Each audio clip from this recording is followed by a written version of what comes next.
A Primeira República Brasileira teve início em 15 de novembro de 1889, com a deposição do imperador Dom Pedro II por um golpe militar liderado pelo Marechal Deodoro da Fonseca. A proclamação não resultou de mobilização popular, mas de um rearranjo de poder entre elites civis e militares. A Constituição de 1891 instituiu formalmente o regime republicano e federalista, porém manteve mecanismos excludentes, como o voto aberto, censitário e masculino, que excluía analfabetos, cerca de 70% da população. A fragilidade do regime ficou evidente nas sucessivas crises institucionais, a renúncia de Deodoro em 1891, o governo autoritário de Floriano Peixoto, revoltas militares como a Revolta da Armada, de 1893 a 1894, e a instabilidade constante entre civis e forças armadas. A República nasceu, portanto, sem base popular sólida e com forte dependência do poder coercitivo do Estado, o que explica a permanência de práticas autoritárias dentro das instituições militares. Entre 1904 e 1914, o Brasil participou ativamente de uma corrida armamentista naval no Atlântico Sul, disputando o prestígio regional com a Argentina e Chile. Esse processo ficou conhecido como a Corrida dos Encouraçados. Em 1906, o Brasil encomendou os encouraçados Minas Gerais e São Paulo a estaleiros britânicos, inspirados no modelo do HMS Dreadnought.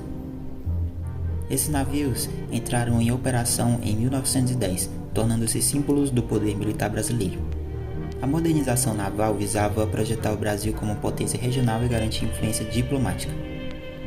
Contudo, enquanto bilhões de réis eram investidos em tecnologia militar, não houve qualquer reforma estrutural nas condições de trabalho dos marinheiros, evidenciando uma modernização voltada à imagem externa e não à justiça interna. Em 1910, mais de 70% dos marinheiros brasileiros eram negros ou pardos, muitos recrutados compulsoriamente ou por falta de alternativas econômicas. A Marinha mantinha práticas disciplinares herdadas diretamente do período escravocrata, apesar da abolição formal da escravidão em 13 de maio de 1888. A chibata havia sido oficialmente abolida no exército em 1874, mas permaneceu na Marinha sob justificativa disciplinar. Oficiais, majoritariamente brancos e formados em escolas militares, exerciam autoridade quase absoluta. Essa estrutura produzia a lógica senhorial, a obediência absoluta, punição física e ausência de direitos civis para a base da corporação. A Constituição de 1891 proibia penas cruéis e garantia direitos individuais, mas tais dispositivos raramente eram aplicados às Forças Armadas. Regulamentos internos da Marinha autorizavam castigos corporais, criando uma contradição direta entre a Constituição e a prática institucional. A chibata era aplicada publicamente, com o número de golpes decididos por superiores hierárquicos, muitas vezes sem processo formal. Relatos da época descrevem punições que ultrapassavam 200 golpes, resultando em mutilações e mortes. Jornais como o Correio da Manhã e o Jornal do Brasil já denunciavam essas práticas antes de 1910, embora sem impacto efetivo sobre a legislação naval. Em 21 de novembro de 1910, o marinheiro Marcelino Rodrigues Menezes foi condenado a aproximadamente 250 chibatadas por agressão a um superior.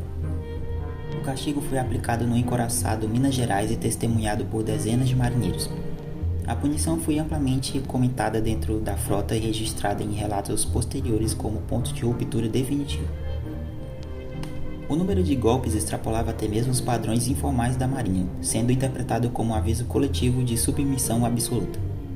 Esse episódio acelerou articulações que já vinham ocorrendo entre marinheiros desde a chegada dos novos encouraçados. João Cândido Felisberto havia ingressado na Marinha ainda jovem e participado de treinamentos no exterior, inclusive na Inglaterra. Tinha um conhecimento técnico aprofundado sobre os novos navios e era respeitado pela tripulação. A revolta foi planejada com antecedência, envolvendo marinheiros de múltiplas embarcações com a divisão de tarefas e controles estratégicos das armas.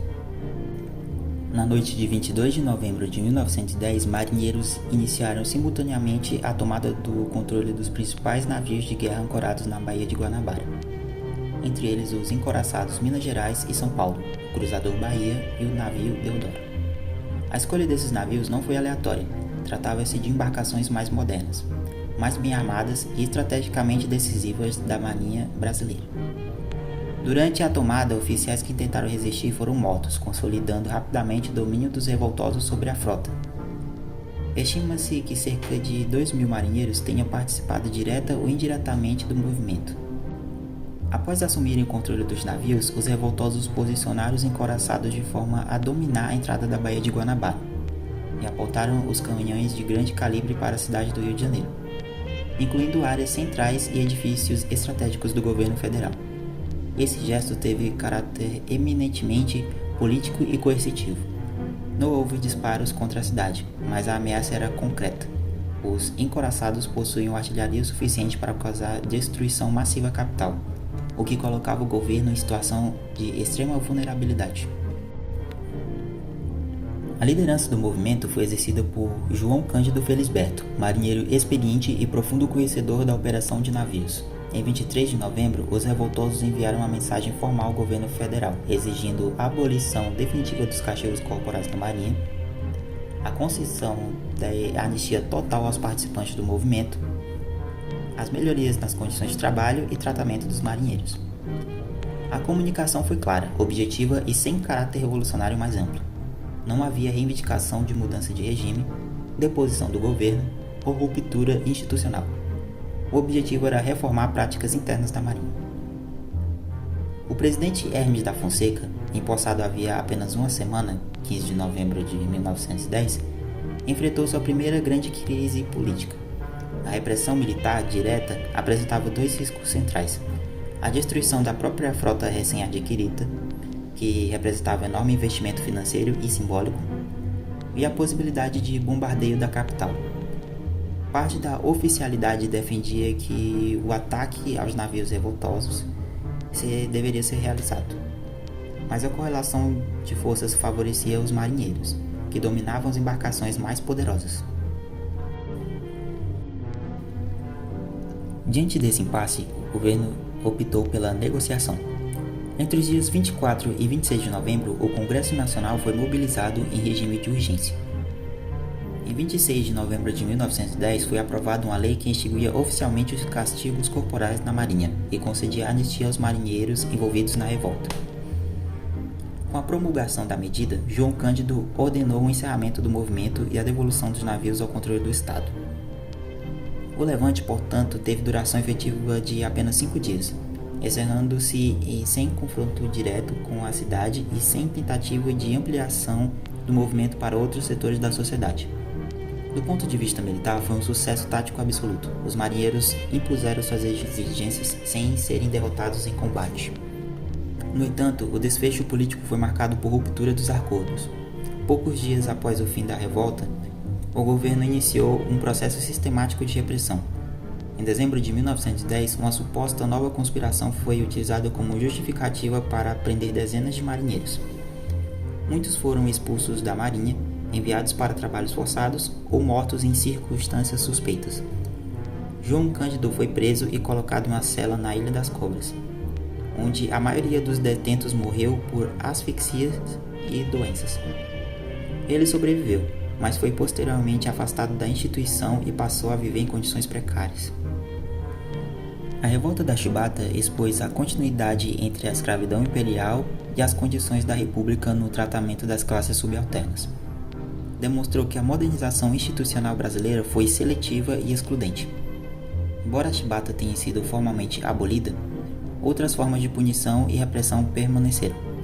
João Cândido morreu em 1969, pobre e sem reconhecimento oficial durante grande parte de sua vida.